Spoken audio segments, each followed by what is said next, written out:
Thank you, Madam Deputy Speaker, and I would like to put on record my thanks to all honourable and right honourable members for their contribution today and everyone who is engaged with this process outside this chamber.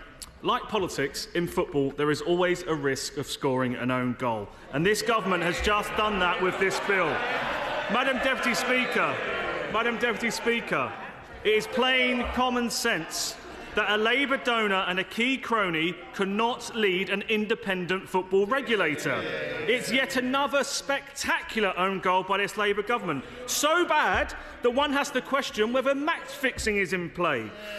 It is this highly controversial appointment, is it why it has taken so long for Labour to bring the bill back to this place? For months and months, this Labour government has held the ball in the corner, counting down the clock as the Prime Minister enjoys his 3 prawn sandwiches in a suit paid for by Lord Ali in his free box at Arsenal. So delayed, in fact, was the bill that Liverpool have already won the Premier League. Leeds and Burnley have already been promoted to the Premier League. The Toon Army have ended their long wait for a trophy. Birmingham and Wrexham have been promoted to the Championship, and a Labour MP has been sent off for punching a constituent in the street. Introducing this bill in the other place was an attempt to avoid the issue here for as long as possible. And the question fans across the country will want to answer is why? Was it their register of interest because they wouldn't know a football if it hit them in the face? We Conservatives put fans first by launching the independent fan-led review of football governance, which focused on the long-term sustainability of the game.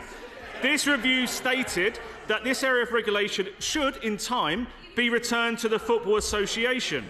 Having spoken to a great many number of football fans across the country and in my constituency, I can say with confidence that they would agree with this even more now that Labour are trying to directly interfere in English football. As we have heard already, this government is putting our football clubs' participation in UEFA licensed competitions at risk.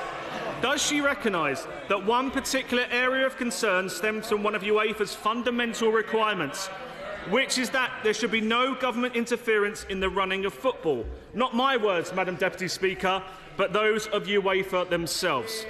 Reports also suggest that UEFA make clear that they have specific rules to guarantee the autonomy of sport and fairness of sporting competition, the ultimate sanction for which would be excluding any federation from UEFA teams from competition. Is this Labour government prepared to be the reason that English football clubs risk being banned from the Champions League, from the UEFA League, from the Conference League, the Super Cup, or even worse, Madam Deputy Speaker, national competitions? Moreover, UEFA, like the Conservative Party, reportedly has concerns about scope creep from this government's regulator. Our bill had the intention of the regulator to oversee the long-term financial sustainability of clubs and help protect fans and heritage assets. However, this new bill makes it more likely that once established, the government's regulator may expand its mandate beyond these areas and amount to government interference. If Labour has nothing to hide, publish the letters. Publish the letters. There are already obvious ways that the government's regulator will increase its own scope, and the noble minister in the other place has not been able to provide a clear answer to the questions asked on the following 2 matters. First, a concern raised to me by its various serious and senior football people. Where does the government bill leave Newcastle? Where does the government's new bill leave Newcastle United's Saudi majority owners in relation to the regulator's powers to investigate and potentially remove club owners? Is the government saying to all those Newcastle fans who have seen Cup glory for the first time in a generation that this will have to stop? Where will the Labour government's interference end? Labour and Liberal Democratic peers have voted down Conservative protections for such investment, risking the withdrawal of billions of pounds in investment from clubs.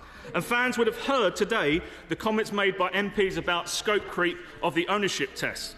Could the Minister also clarify where this will leave clubs who are involved in multi-club models? For example, Manchester City had a worldwide group of partner clubs, while in 2023 Chelsea acquired a majority stake in French League One club Strasbourg. How will the regulator assess these clubs? Will they assess the whole ownership group, in which case they suddenly become an international football regulator? Or will the regulator only assess clubs in England, in which case the super wealthy clubs will simply hide losses in other jurisdictions, as other members have pointed out, and this could directly impact the flourishing women's games given the multi-club model in English football. The own goal is already so much bigger than this place and politics, Madam Deputy Speaker. For we on this side of the pitch understand football, and we know why the independence of a football regulator is so important. The Labour government does not. So, apart from their donor, this government already has 38 civil servants working on their shadow regulator, making it clear that there is already political and government interference in the function of football. This legislation and the government's action in proposing their own donor, David Kogan, as the chair, explicitly and deliberately compromises the FA's autonomy as the primary regulator of football in England. Madam Deputy Speaker, it's also clear that this compromises the competitiveness of English football in its purest form, using your jumpers for goalposts in the local park and standing on the terraces with family and friends supporting your local club. We cannot lose sight of the business side of professional football and the delicate international ecosystem which sees fans from around the world enjoy English football. For example, there are only a handful of owners in the Premier League that are actually English these days. This country is a football global powerhouse, as every single one of us benefits. Billions of pounds for the economy, investment in towns and cities across the country, and tens of thousands of jobs. A phenomenal export our beautiful game is watched across the world, with the Premier League a true British success story that attracts the most fans, the best players and managers. The EFL and National League are also fantastic competitions enjoyed by many across the country. Football clubs up and down the pyramid are at the heart of our communities and have such a force in so many people's lives. So much so that they have even had the ability to split family loyalties, which is also the case in my old Bexley and Sidcup constituency, where historically you tend to be either a Millwall or a Charlton supporter.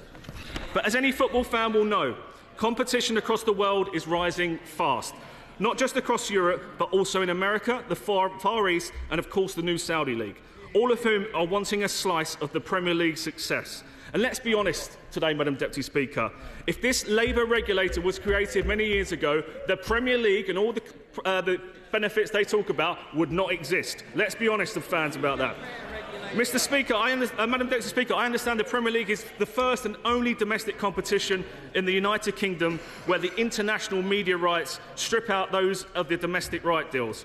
And the government is hitting them hard. As we've heard already, the Premier League alone will be hit across the course of this Parliament by £250 million of cost by this Labour government's budget of broken promises.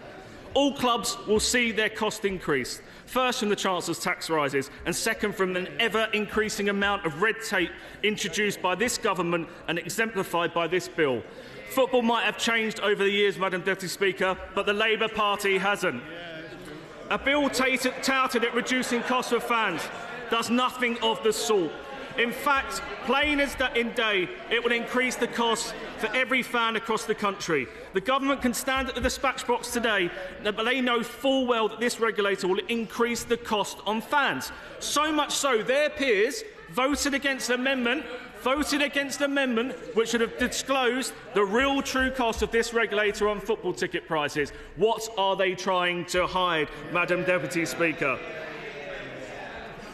So I asked the Labour Minister, why are you blocking transparency over ticket prices? Not one Labour MP has been able to say how their regulator will reduce the ticket prices of fans across this country. And I say, Madam Deputy Speaker, in conclusion, I'm conscious of time, I want to give the Minister a chance to speak. I'm afraid that this shameful Labour government has once again put their party first. Cronies over clubs, favours over fans, greed over the beautiful game. Madam Deputy Speaker, seems to me that this government has taken inspiration from John Barnes and taken his lyrics too literally. When he sung, "They will always hit you and hurt you," I'm sure he did not mean that the government should hit fans with increased ticket prices and hurt English football. The Conservative Party is under new leadership and will not shy away from telling the fans the truth. Labour have shamefully cut grassroots sport funding across the country, including the Lionesses Fund, and Labour's regulator will mean even higher ticket prices for fans at every level of the game.